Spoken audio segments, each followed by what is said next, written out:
Metro Boomin want some more, nigga. Wiggy, wiggy, wiggy, hold up, wait, Metro Boomin want some more, nigga. wiggy, wiggy, hold up, wait. Welcome back mga kaldab. Ito na naman po ang inyong lingkod, si Mr. Destiny. At magbibigay na naman po tayo ng pinakamainit na update po ngayon sa social media. Ito po na naman si Alden Richards na kung saan nag-TikTok na naman po siya o sila ni Dr. Vicky Bello. Ito yung banding ni Alden kapag walang ganap, kapag walang promotion, di po ba? Although may endorsement po si Alden.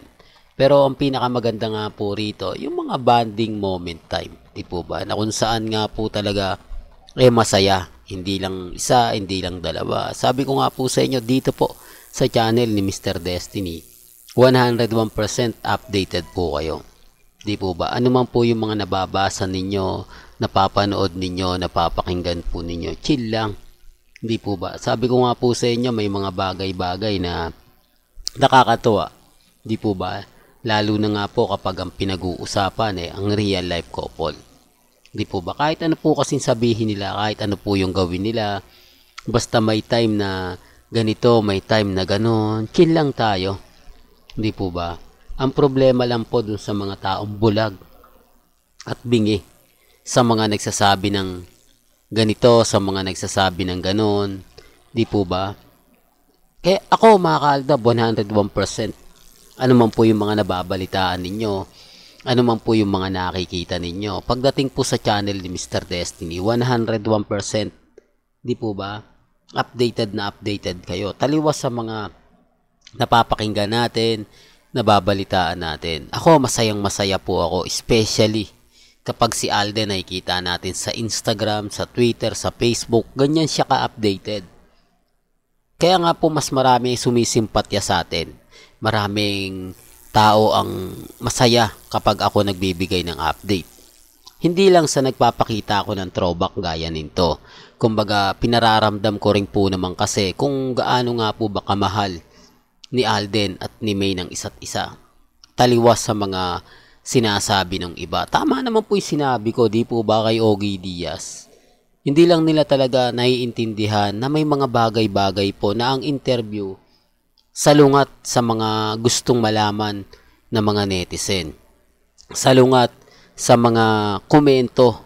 Di po ba? Kaya ang sabi ko, kung nagkaroon ng pagkakataon, Alda ba mag-i-interview? Siguro kahit hindi rin ako o yung mga mamis, ang dami mga katanungan mga ka-Aldab na mapapaisip din po kayo, di po ba? Kayo po ba'y hindi nagkarelasyon? Hindi ba dumating yung point na nagkaligawan? Di po ba? Walang tanong na ganun Direct to the point na agad Siyempre, nasasabihin nila, yung kontrata ni Mengay, single lang siya yung kontrata ni Alden, single lang din siya.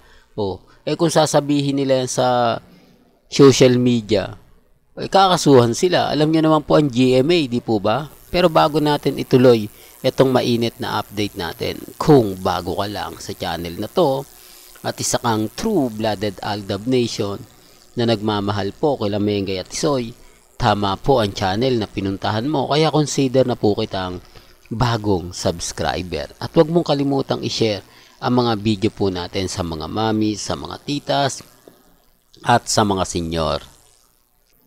Ako mga kaaldab, lagi ko itong pinapaliwanag. Iba po kasi yung kontrata. Iba po kasi kapag pinirmahan mo, di po ba? Kasi ang GMA talaga malupit yan pagdating sa kontrata. Kailangan mong sundin, kailangan mong kumbaga gawin yung mga itinakda sa kontrata. Kaya nga po sabi ko itong 2024 magkakaalaman tayo. Kung sasabihin na naman nilang fake news ako, okay lang yan. Pero darating yung point na kahit papaano mabibigyan din natin sila ng konting linaw. Kasi nga po maraming nagkokomento na parang may dating itong tuloy-tuloy na project ni Alden. Talagang tinapos niya yung mga dapat niyang gawin. Di po ba sa Battle of the Judge?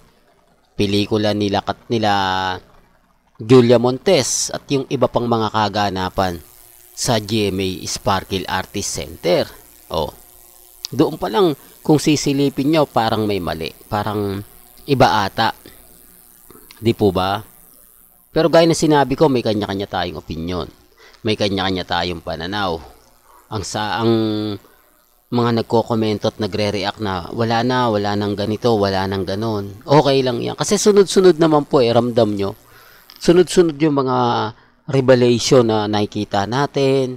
Yung pagbabalik ni Mengay sa EAT, sa barangay, parang may connect, paglabas ni Father Jeff, at doon sa, yun exclusive lang yun sa mga followers lang ni Father Jeff yun. Hindi na siya, masasabi natin na shiner ni Alden. Hindi pinost ni Alden Richards sa kanyang social media account. Hindi siya hindi niya ginamit yung kanyang account sa Instagram, sa Twitter para lang i-post yung magaganap. Di po ba? Talagang inano ni Alden na hindi magagamit yung kanyang mga followers para dumaluron sa isang o mag-register. Talagang si Father Jeff lang. Talagang yung mga followers lang po niya. Updated lang po tayo kay Father Jeff. Di po ba? Hindi na natin kasalanan yon kung kumalat. Kasi pinost naman po niya. Hindi naman private yun eh. Public naman po yung ginawa ni Father Jeff. Kaya pinost ko na. O, doon dami nagre-react na wala naman daw pong inaano siya. Kaya nga po nasabi nila na ginagamit lang daw po ni Father Jeff si Alden Richards. Kasi hindi naman po talaga ito pinost ni Richard Paul Quezon. Siyempre, yung iba napapaisip, di po ba, lalo na po yung mga matatalino, hindi naman yan pinost sa Instagram hindi naman yan pinost sa Twitter, hindi naman yan pinost ni Mama Ten, ni Lysam. Di po ba, mapapaisip ka. Kaya nga po yung iba nag-react na, nako, ginagamit na naman ni Father Jeff si maraming hindi sang-ayon kay Father Jeff lalo na nga po yung siya pa yung ginamit sa kasalang Congressman Arjo Atayde at Maine Paul Quezon. Di po ba? Dapat may respeto raw siya kay Alden. Dapat daw binigyan niyang halaga si Alden Richards. Isa pa po siya sa parang nag-udyok na ituloy ni Maine yung gagawin niya. Di po ba? Kaya ang sabi sa inyo, marami ng bash din kay Father Jeff ng mga panahon na yun. Tapos, pumunta pa raw po sa simbahan si Congressman Arjo, si Mengay, ang dami talagang mga komento. Sabi ko nga po sa inyo, dito lang sa channel ni Mr. Destiny natin yan na pag-uusapan. Dito lang po sa channel ni Mr. Destiny, lahat ng mga gusto nyo pong malaman. Di po ba? Tama naman po tayo yung mga komento na ganito, ganyan. Talagang gagamitin ni Father Jeff yan. Malakas ang karisma ni Alden. Ito pa po yung pinaka di po ba, umabot na sa, inihintay ko lang kung 70, 75 million yung pinaka-pinali ng kinita ng, sabihin na natin na gano'n kasi benta ng ticket yun di po ba, inihintay ko na lang po itong third week, kung gano'n kalaki nga po ba, pwedeng 70, pwedeng 75, depende po yan, depende kasi pa third week na nga po yun marami kasi nagsasabi pagka pa third week na, marami ng umay, marami ng hindi nanood, di po ba? Pero gaya na sinabi ko mga kaaldab, hindi pa nailalabas. Yan po yung isa sa tinitignan nilang rason. Umabot kasi ng 60 million, baka kikita nga naman si Father Jeff, lalo na ngayon na talagang sikat na sikat si Alden, kaya gagamitin niya. Po ba? Yan ang sinasabi po nila sa Instagram, sa Twitter, sa Facebook. Yung iba kasi, nakikinig lang po kung ano yung pinag-uusapan, nakikisawsaw, pero wala po talaga silang alam. Hindi nila alam kung bakit nga po hindi ito ipinost ni Alden, hindi ito ina-update ni Alden. Tanging si Father Jeff lang po talaga. At doon lang naman po sa kanyang social media account. Di po ba? Kasi ayaw ni Alden nagagamit siya. Di po ba? Kung yung ipopost niya, marami talagang netizen na magre-react. Di po ba? Well, hanggang dito na lang po yung updates natin.